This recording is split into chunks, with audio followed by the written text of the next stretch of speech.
നമുക്കറിയാം തിരുവനന്തപുരത്ത് അമീബിക് മസ്തിഷ്ക ജ്വരം പടർന്നു പിടിച്ചുകൊണ്ടിരിക്കുകയാണ്. അവിടെ ആ കുളത്തിൽ വീണ്ടും ബാക്ടീരിയയുടെ സാന്നിധ്യം കണ്ടെത്തിയിട്ടുണ്ടെന്നാണ് അറിയുന്നത്. നെടുമങ്ങാട് മുഖവൂർ മഹാദേവ ക്ഷേത്രത്തിലെ കുളത്തിലാണ് അമീബയുടെ സാന്നിധ്യം കണ്ടെത്തിയിരിക്കുന്നത്. കുളം വൃത്തിയാക്കാതെ നെടുമങ്ങാട് നഗരസഭ ഈ വിവരം നാട്ടുകാരിൽ നിന്ന് മറച്ചുവെച്ചു എന്ന ആക്ഷേപം കൂടിയുണ്ട്. പ്രശാന്ത് ചേരുന്നുണ്ട്. പ്രശാന്ത്, അത് വലിയ ആശങ്കയുണ്ട് ഇത്തരം വാർത്തകളിൽ. കാരണം അത് വൃത്തിയാക്കുന്നില്ല എന്ന് പറയുന്നുണ്ട് എങ്കിലും അവിടെ അങ്ങനെ ഒരു സാന്നിധ്യമുണ്ട് എന്നറിഞ്ഞാൽ സ്വമേധയായ നാട്ടുകാർമാർക്ക് നിൽക്കുന്നൊരു സാഹചര്യമെങ്കിലും ഉണ്ടായേനെ. പക്ഷേ നാട്ടുകാരിൽ നിന്ന് മറച്ചു വയ്ക്കുന്ന ഘട്ടം കൂടിയാണ്. എന്താണ് സംഭവിക്കുന്നത്?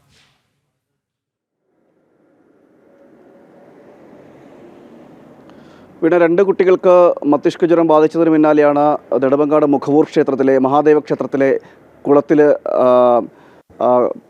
ഈ ഉപയോഗിക്കാൻ പാടില്ല എന്ന ബോർഡ് നഗരസഭ വയ്ക്കുന്നത്.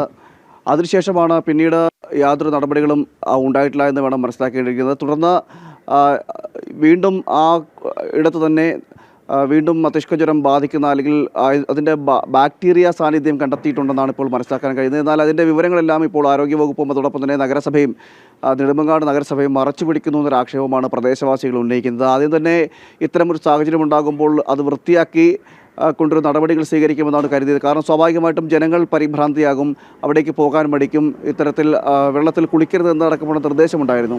ആ ഒരു സാഹചര്യത്തിൽ ജനങ്ങൾ പേടിച്ച് മാറി നിൽക്കുമ്പോൾ അവിടുത്തെ അതിനെ വൃത്തിയാക്കുന്നതടക്കമുള്ള നടപടികളും മാത്രമല്ല അതിൻ്റെ ശുചീകരണ പ്രവർത്തനങ്ങളെല്ലാം നടത്തേണ്ടത് നഗരസഭയാണ്.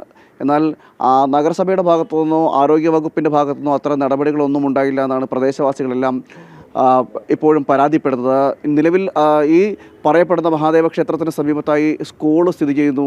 തുടർന്ന് സ്കൂൾ തുറക്കുന്ന സമയം കൂടിയാണ്. കുട്ടികളെല്ലാം ഇവിടേക്ക് വരുന്നൊരു സാഹചര്യമുണ്ട്. ആരെങ്കിലുമൊക്കെ ഇറങ്ങിയാൽ അല്ലെങ്കിൽ ആ വെള്ളം ഉപയോഗിക്കാൻ സാഹചര്യമുണ്ടായാൽ വീണ്ടും ഗുരുതരമായിട്ടുള്ള ആരോഗ്യ പ്രശ്നങ്ങൾ ഉണ്ടാകുമെന്നൊരു ഭയമാണ് ഈ പ്രദേശവാസികളെല്ലാം പറയുന്നത്. വീണ്ടും അതേ സ്ഥലത്ത് തന്നെ ഈ അമീബിക് മസ്തിഷ്ക ജ്വരത്തിൻ്റെ ബാക്ടീരിയ സാന്നിധ്യം കണ്ടെത്തിയിട്ട് പോലും തുടർ നടപടി എന്ന നിലയിൽ ഒന്നും ഈ നഗരസഭയുടെ ഭാഗത്തുനിന്നോ മറ്റ് അധികൃതരുടെ ഭാഗത്തുനിന്നും നടക്കുന്നില്ല അല്ലെങ്കിൽ ഒന്നും ചെയ്യുന്നില്ല എന്നാണ് വിമർശനമായിട്ട് ഇപ്പോഴും ഉയരുന്നത്. ഇനിയുള്ള ദിവസങ്ങളിൽ എങ്കിലും അതൊരു അടിയന്തരമായിട്ട് ഇത്തരം അതിൻ്റെ നവീകരണ പ്രവർത്തനങ്ങളും കുളത്തിൻ്റെ നവീകരണ പ്രവർത്തനങ്ങളും അടക്കം നടത്തിയില്ലെങ്കിൽ വീണ്ടും അത് വലിയ രീതിയിലൊരു പ്രത്യാഘാതം ഉണ്ടാകും എന്നൊരു ഭയമാണ് ഈ പ്രദേശവാസികൾ പങ്കുവയ്ക്കുന്നത്. കാരണം അവർക്ക് തുടർന്ന് ഇനി എന്ത് സംഭവിക്കാമെന്നൊരു പേടിയുമുണ്ട്. നമുക്കറിയാം സ്വാഭാവികമായിട്ടും സംസ്ഥാനത്ത് ഇത്തരത്തിൽ മസ്തിഷ്ക ജ്വരം പടർന്നു പിടിക്കുന്ന ഒരു സാഹചര്യം ഉണ്ടായിരുന്നു. പല ഇടങ്ങളിലായിട്ട് പടർന്നു പിടിക്കുന്ന സാഹചര്യമുണ്ടായിരുന്നു. വൃത്തിയില്ലാത്ത ജലത്തിലൂടെയാണ് ഇത് പടരുന്നതെന്നാണ് ആരോഗ്യ വിദഗ്ധരും പറയുന്നത്. ഈ സാഹചര്യത്തിലാണ് ഈ നെടുമങ്ങാട് പ്രദേശത്തും ഇത്തരത്തിൽ 2 കുട്ടികൾക്കും മസ്തിഷ്ക ജ്വരത്തിൻ്റെ ബാധ കണ്ടെത്തുന്നത്, അതിൻ്റെ വിഷം അതായത് ബാക്ടീരിയ സാന്നിധ്യം കണ്ടെത്തുന്നത്. തുടർന്ന് ഈ കുളം നവീകരിക്കുന്നതടക്കമുള്ള നടപടികൾ ചെയ്യുമെന്ന് നഗരസഭ പറഞ്ഞെങ്കിൽ പോലും അതിലേക്ക് തുടർ നടപടികളൊന്നും ഉണ്ടായിട്ടില്ല എന്ന് വേണം നമുക്ക് മനസ്സിലാക്കേണ്ടിയിരിക്കുന്നത്. അതുകൊണ്ടാണ് ജനങ്ങളും ഈ പരിഭ്രാന്തിയായിക്കൊണ്ട് ഇത്തരത്തിൽ അവരുടെ ഒരു പേടി പങ്കുവയ്ക്കുന്നത്. ശരി പ്രശാന്ത്.